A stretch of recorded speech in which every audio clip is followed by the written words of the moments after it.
Hi and welcome or welcome back to my channel. I'm Simon and today I'm here with my October book haul. Some of the books that I was sent by lovely publishers, some books that I was gifted by some lovely people, and some books that I bought for my lovely self from my lovely self. Before I get chatting about those books, two little bits of admin. Here I have this exciting jar. It's the prompt jar of possibilities because I have been asking in some previous videos and indeed on Instagram for prompts for me and mum that we can pull out of this jar for our prompts for 2024. For those of you who might have missed it, me and my mum have been doing savage prompts all year, which are prompts suggested by lots of you lovely lot. We pick them at random and we read to them one a month throughout the year. It's been so much fun doing it this year and I'm really looking forward to doing it again next year. So in the comments below, if you haven't suggested a prompt, feel free to suggest one or two. That would be lovely. And the other thing I'm going to mention is just this pile of books here, which I talked about in my non-fiction video, which I think was the last video before this one. And in that video, you can also help pick my TBR for this month and what I'm going to be reading from those books. So do go and check that out and do let me know what you'd like to see me read. I'm just going to move this that way a little bit. Don't know why, just want to. Right, let's get cracking now with first up books that have been sent by publishers. And some of these are books by some of my favourite authors or authors I've read and really loved before, and so I don't want to know too much about them. Prime example, Clear by Carys Davies, which if I do that you should be able to see the title is here. I just love Carys Davies and I'm so excited for this book. I think 2024 could be an absolute corker of a year from some of the books that are coming out, particularly those from my favourite authors. There are some that are already out in Australia from some of my favourite authors like Charlotte Wood. Christos Tsiolkas has got a new novel out. I may have done a little bit of an order from Australia and have some of those coming, but after that I'm trying to have a little bit of a book ban, which does lead to another thing actually that a few of you have mentioned. Is my wishlist live in the lead up to Christmas? Yes, it is. It's linked down below. Thank you for asking. Moving on to the next book anyway is Armistead Maupin's new novel Manor of the Manor, which is the next in the Tales of the City series. Mona is a character that many of you, if you've read the series, will absolutely love, and this sees her in England. 1990s, Thatcherite Britain, blimey, that's going to be a time. This very, very excited for indeed. I feel like I'm a bit far away. Should I move you a little bit closer? Let's get a little bit more. Oh, no, let's not. I am very excited for this non-fiction book that is coming out next February, and that is Newborn by Kerry Hudson. I should have said sorry. Doing a very bad job here. Clear by Carys Davies is out in March, as is Manor of the Manor by Armistead Maupin. And then in February, before both of those, is Newborn by Kerry Hudson. I loved her novels both. Oh, let me get the title right. Tony Hogan bought me an ice cream float before he stole my ma. I also really enjoyed her novel Thirst, and I really liked her memoir Lowborn a lot because, well, it's something that needs to be talked about more in this country, and that is class and poverty. This is Newborn, which is running away, breaking from the past and building a new family. Really, really, really intrigued for this, and we'll be reading that in due course. Then I thought I'd share this book with you on here, but it turns out that I hadn't, and it was a proof that doesn't look anything like this, which I think is a proof with the finished cover on it. Wow, that got complicated. This is The Beholders by Hester Musson, and on the back it says, an unusual servant, a puzzling mistress, a powerful master, a house of lives. And it's a gothic historical debut. It's out in January, and oh, yeah, some of that gold shenanigans. This is like a daytime disco in the house. Love it. So yeah, very excited for this one. Want to read a lot more gothic fiction in the forthcoming months as we head to the darker of nights. Then I have some more non-fiction. This is The Golden Mole and Other Vanishing Treasure by Katherine Rundell. I have read one of her novels before for kids and thought it was absolutely brilliant. Really, really excited for this. And I think actually this is a perfect one for non-fiction November. So this may well go on to the pile here, because what I want to try and do is keep my eye on the non-fiction that's coming in and trying to read much more of it. But this is all about lots of different animals. We've got hermit crabs. I was bitten by one of those ones. What's that one? The narwhal. And you can see there's a lovely illustration there. So really looking forward to getting to this. May do that very soon, actually. This is a book by, and I'm smiling because this is a book by Adam Sharp, and Adam Sharp is hilarious. And this is that The Wheel is Spinning but the Hamster is Dead, a journey around the world in idioms, proverbs and general nonsense.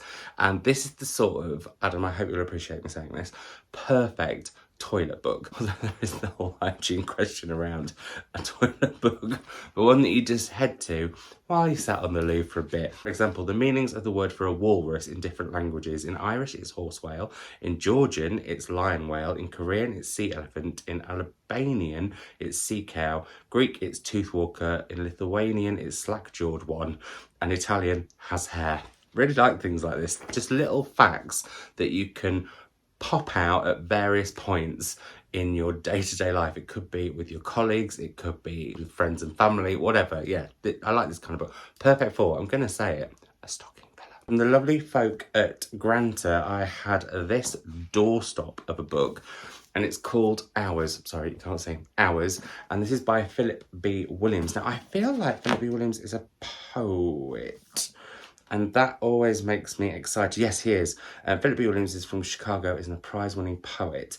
And I have noticed when poets write novels, I really, really love them. So I feel like this could potentially be a favourite book. I don't even know what it's about. This is an epic novel of rebellion, redemption, power and humanity, and of a community striving to live ordinary lives of love and pain in America's darkest days. It's in the mid-1800s. And it's set over the course of 4 decades. Blimey. I think this is going to be an absolute epic. So one that I want to possibly get to, well, in the next couple of months, because, yeah, it's a chunkster. And maybe I will read it early next year. I don't know. How far in advance do you like to hear about books? Let me know that in the comments down below, please, along with your, I was going to point there, prompts. And once you've watched it, suggestions for the non-fiction books that I should read in November. Please don't suggest me any books that aren't in that video, because like I said, I'm on a bit of a book buying ban. I asked the publishers for a copy of this. It's been out for a little while, I think. It's Girlfriend on Mars by Deborah, Willis, and the lovely folk at Serpent's Tail kindly sent me it. This was on the Giller Prize long list. Is it on the short list? I'm not sure. Sounds really interesting. It's about a relationship, and it's about where one part of the couple ends up going off into space and what that means for that relationship. And whilst I don't necessarily head to science fiction or books set in space that are fantastical, I would quite like to read some sort of astronauty books that and books that are set in space that feel very much like, well, like real. Like, I will say I have just read Orbital by Samantha Harvey, and that was bang on. It was about a bunch of astronauts orbiting the Earth, and it was about their lives in space and their lives outside, well, back on Earth. I was going to say outside of space. Outside of space is space. That's the kind of thing that I'm looking for, and I think this could be along those lines. So if you have any recommendations of books set in space about normal people going around normal spacey things that also maybe links to their life back on Earth that isn't like alien-y or sci-fi, or possibly, I find aliens alienating. There, I've said it. Next up, we have another book that's coming out at the beginning of next year, but is already out in America, and I'm very excited for this. It's Loot by Tania James, and I won't lie, it was the cover that really got me on this one. I just really like it. I have to say, I think the American cover, which I'll pop here, is also absolutely stunning, and I think maybe I prefer that a little bit, but this one is really, really good. I was reminded of Tania James when Mum did a video over on her channel and mentioned The Trust That Did the Damage, which ironically is a book that I gave to her because I thought I wouldn't like. And then she talked about it and I was like, oh my God, that sounds amazing. I wish I still had it, but I'd given her the copy. Anyway, this is an epic tale of plundered treasure, savage empire, lasting love, and a young man's dream to make his mark on the world. It does have a boat on the back, which is slightly worrying me because I don't like boats in books.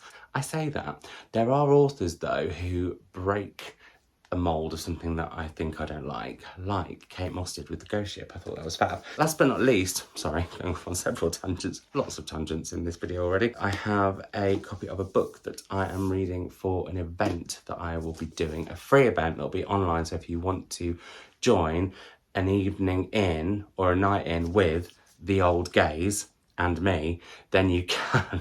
I'll link it down below. It's going to be streamed on December the 4th. And this is The Old Gays Guide to the Good Life. And The Old Gays are well, I was going to say a social media sensation, but an internet sensation. These 4 older gay men who are just celebrating life. I think this looks at the fact that some of them came out later in life. They're saying that some of the things are best saved later in your life. And yeah, I'm really, really looking forward to reading it and then having a really good chat with them. I've heard it's incredibly funny, but also very poignant in parts, looking at the AIDS crisis back in the 80s. So we have that. Then on to some gifts. So first up, the lovely folk at the Women's Prize sent me 2 books. They sent me Suzannah Lipscomb's The King is Dead, which is a non-fiction book, The Last Will and Testament of Henry VIII. And Suzannah is their chair of judges for the new non-fiction prize. And we also have Monica Ali's Love Marriage. And Monica Ali is the chair of the judges for the Fiction Prize 2024, and I will be interviewing both of them at an event that sadly is not going to be streamable, but I will try and get some snippets and stuff, and I think Mum's coming, so I'm sure she'll get a few clips if she can, to launch the prizes for 2024, and I'll be talking to both of these fabulous women then. My lovely friend, speaking of fabulous women, Julie came to stay, and there'll be a video with her coming next week where she goes through my shelves and picks 5 books, and she can troll me, which she does. She can bring up books that she's always meant to read, and yeah, it's just a chat going through the books that I have on my shelves downstairs, which are all the ones that I've read, as I mentioned. Anyway, she said, are there any books that you'd like me to bring over? And I sent her a list of 3, and these are those 3. We have the Unwritten book by Samantha Hunt, which is an investigation, and the first line of this, sold me. It's non-fiction. I started it. It has real big brain energy, so I might have to hold off until maybe the new year, because I feel like part of what's got me slumpy and stuff is I'm just tired and brain tired, and so for the rest of the year I'm going to just be reading what I want by mood, and I think it's probably going to be books that maybe a bit more plotty, a bit more character led, but we'll see, because actually I say that and I've just read Blackouts by Justin Torres, which is a book with big brain energy and really makes you think and work at it, and I really, really enjoyed it, so who knows what I'm saying. Anyway, maybe it's because I was reading that at the same time as this, and that was double big brain energy, and I just wasn't quite sure it was for me. Now I've started her short stories instead. Anyway, what's this about? What's the first line on the back of the book? Because I'm really going off on a tangent. What is it to be haunted, to be a ghost, to die, to live, to read? And the way she talks about books and libraries in the first few pages alone, I was like, oh my goodness, I'm going to love this. I just need the right brain space for it. Then Julie very kindly got me a copy of Monstrilio by Gerardo, Samano, Cordova, and I thought this was demonic and queer. I'm not sure it is actually queer. I'll have to read it and find out. But either way, it is a little bit demonic. A woman whose child dies, and she takes a bit of the child's body that she keeps alive until it slowly starts to form another version of the child, only the child is not the same as the one before. And yeah, it goes quite dark, I think. And I think it looks at grief in a really, really different way, and motherhood. So this, I think, is going to be incredible. As I do Night Watch by Jane Ann Phillips, which is actually out here in the UK early next year, but I just couldn't wait. Also, deckled edges. I know they're controversial, but I love a deckled edge. Absolutely love them. This is a book that's set just after the Civil War in America. I don't know enough about that time period, but rather than read about the war, which I have to say, reading about wars, well, especially when there's so much going on in the news, write to your MPs, you know the drill, donate where you can. I don't really like reading about wars, but I find the times post-war, or with the world wars, between wars, really interesting, and I think this is going to be that kind of book. I also think the cover is stunning, considering it is pretty much monotone, so fabulous. Thank you so much, Julie. Speaking of gifts, the next one is a gift from my mother, and me and my mother were both very kindly given vouchers from the lovely folk at Books in My Bag to go shopping on Books in My Bag day. We actually went a little bit early so that we could create a video for that, and if you want to come book shopping with us and you haven't seen it, I'll link that video down below, and I'll link the one on my mum's channel as well. And what we decided to do was we thought it'd be nice for us to gift each other a book, as well as to get Jordan and Dan at West Kirby Bookshop to recommend us books each. And the book that mum got me is Clarice Lispector's The Intimate Rose, which is a collection of short stories, and I am very, very much excited for and need to get to, because I want to get this read by the end of the year. I also bought her a short story collection, spookily, so I don't know what was in the air there. The other books I bought, which are in that video, so I'm going to go through them very, very quickly, are Hackenfeller's Ape by Bridget Brophy, which, funny enough, is another space book about an ape going into space. Then we have Denton Welch's In Youth is Pleasure, which Jordan recommended to me at West Kirby Bookshop. I hadn't heard of this book or this author before. Really intriguing, sounds very queerly queer, if that makes sense. Then we have Sheep's Clothing by Celia Dale, and Dan really made me laugh with this one because he was saying that he thinks Celia Dale doesn't like old people because she does really, really awful things to her elderly characters. So that intrigued me to read that at some point, because mum has gone on and on and on about it, and actually at a book club, a Patreon book club, I have a book club over on Patreon, it's linked down below if you want to know more. Mum joined for a book club where we were talking about Kate Atkinson's Shrines of Gaiety, and again she mentioned Pet by Katherine Gigi, and Rachel, one of my book clubbers, she was also saying how great this was, and so I was like, okay, it's time, I need to get my mitts on this, so I will be heading to that one in due course. It sounds like it is a sinister tale of school. I don't know where I was going to go with that, because it's literally, that's it. I picked up Karen Powell's 15 Wild Decembers. I read Karen Powell's The River Within earlier, well, in September, and really, really, really liked it. This is all about Emily Bronte, and this year has been a bit of a Bronte revelation for me, because I didn't really like Wuthering Heights when I read it, although I loved Jane Eyre, but I loved the movie Emily, and me and mum went to the Bronte parsonage earlier this year, and that gave me the sort of a little bit of a Bronte bug, I guess, that has been spreading. Sounds a bit wrong. Somewhere within me. Sounds even worse. Really, really keen to read that. Then Dan recommended me a book that I really wanted to read anyway, so I was thrilled because it meant I could buy it on his say-so and use him as an excuse. Not that I needed one. But this is Rouge by Mona Awad, who is an author I've wanted to read anyway because people have raved about Bunny.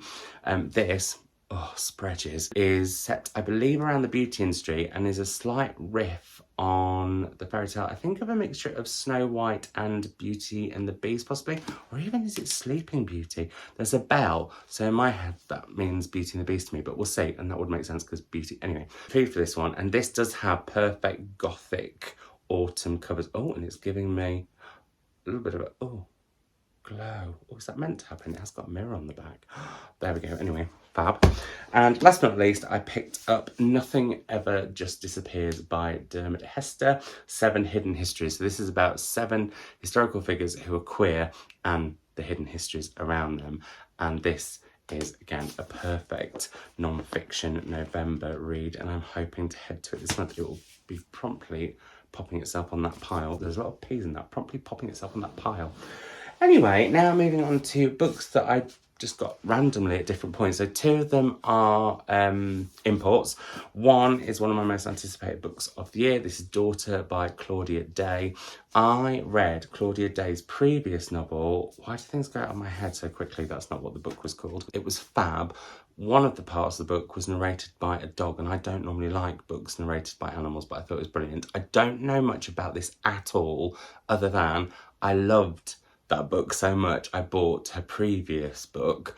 However, I haven't got to that one, and this one came out, and I'm determined to get better at just reading books by authors that I'm excited about, or books that I'm just excited about when I get them, and not saving them for a rainy day. So this I will actually be reading probably later this week.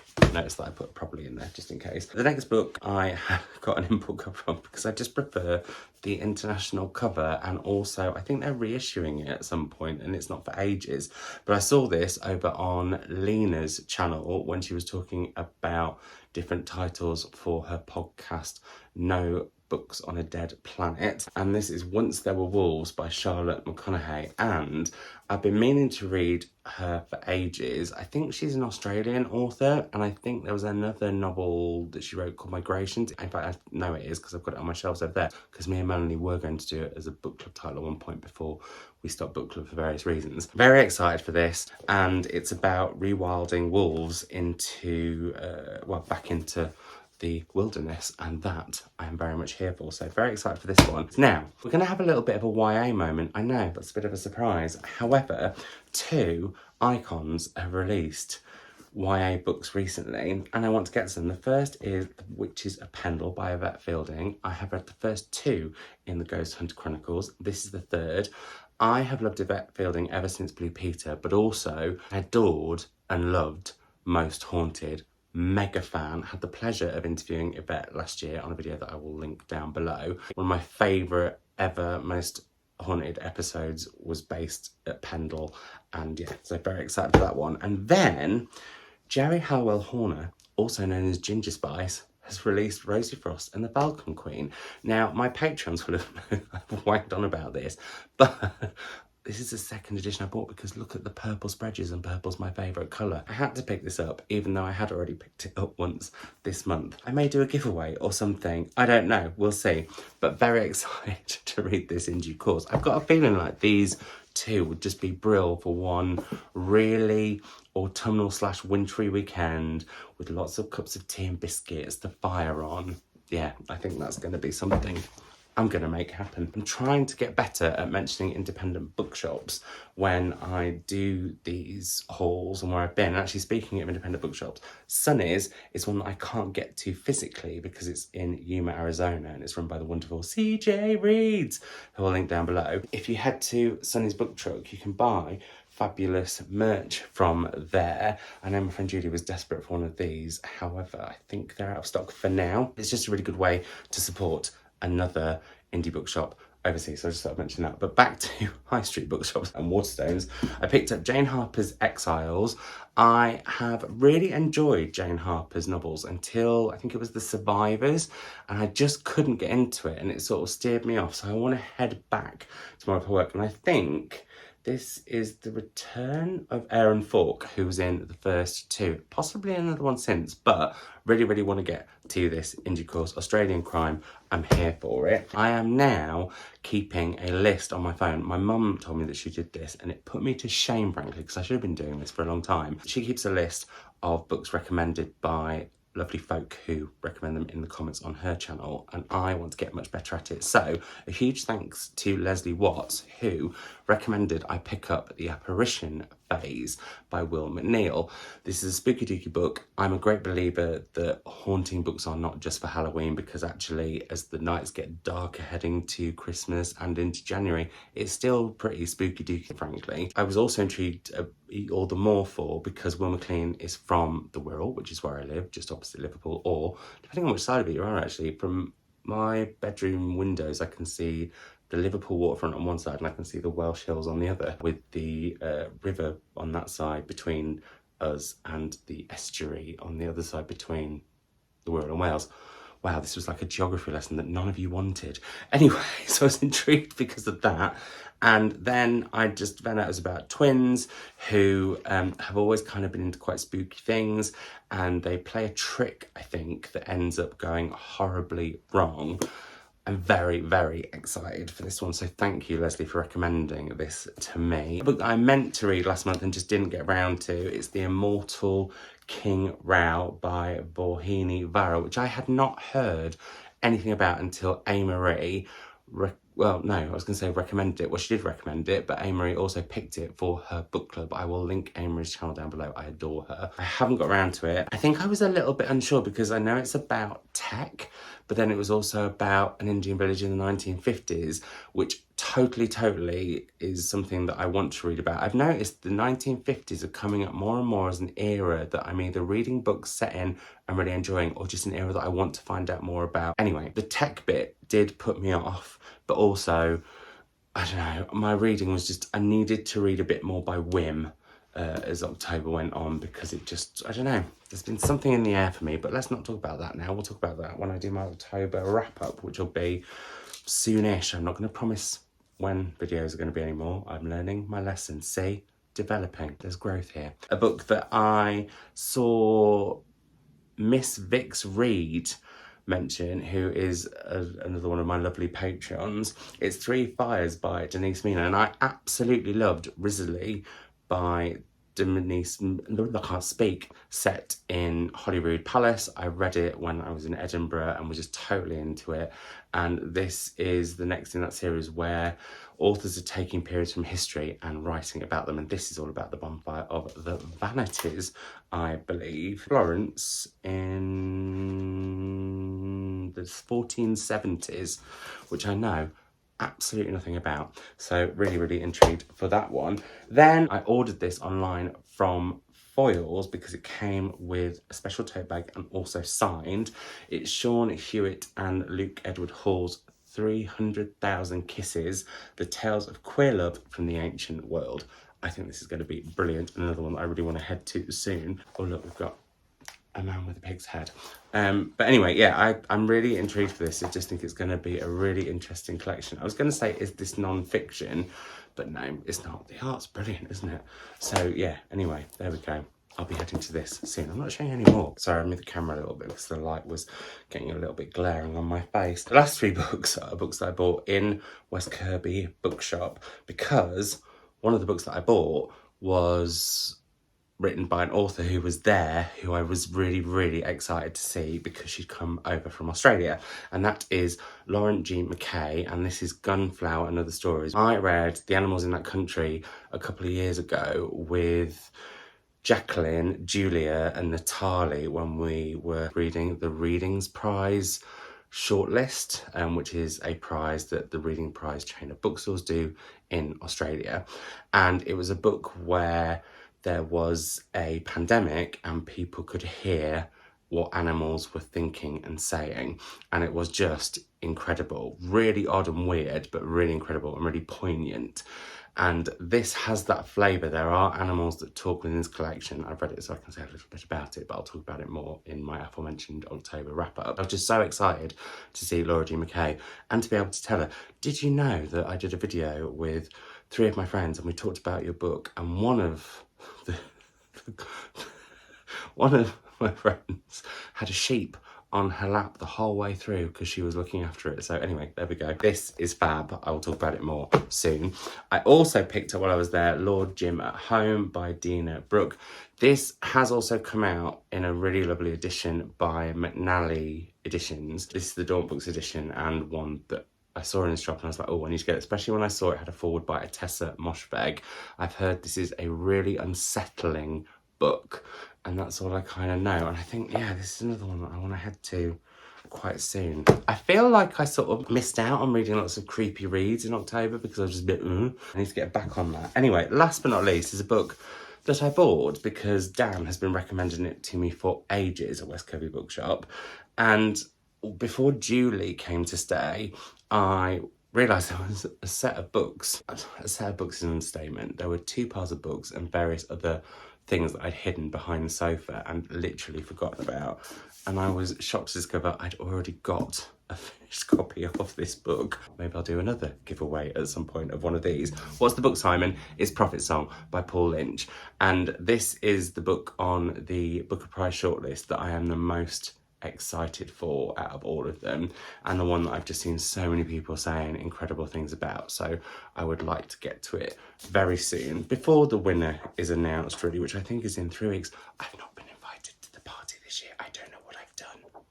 Last year I was sat with blinking Dua Lipa. Times have changed. Anyway, I'm really excited for this one. So there we go. That is my October book haul. I hope you enjoyed it. I'd love to know what books you have hauled recently. I'd love to know any thoughts on these books, except for if you didn't like them, because these are all books that have come in recently that I am very excited about. I don't know where I was going with that. And I want to stay excited, basically. So please, if you didn't like any of them, hold off telling me that now. Instead, tell me what prompts you would like to suggest for me and my mum. Feel free to go back to my non-fiction November video and see what out of this part of books you'd like to suggest I read as part of my TBR. The votes are totting up, I won't lie. It's quite an interesting outcome as well. So let's keep the chat happening in the comments below. As always, it's lovely to talk to you here. Thank you very, very much for watching. And if you want to like this and if you want to subscribe, that's ace. And if you want to head to my Instagram, Patreon, wishlist, any other things, they're all linked below too. And I will see you in another video very soon. Bye.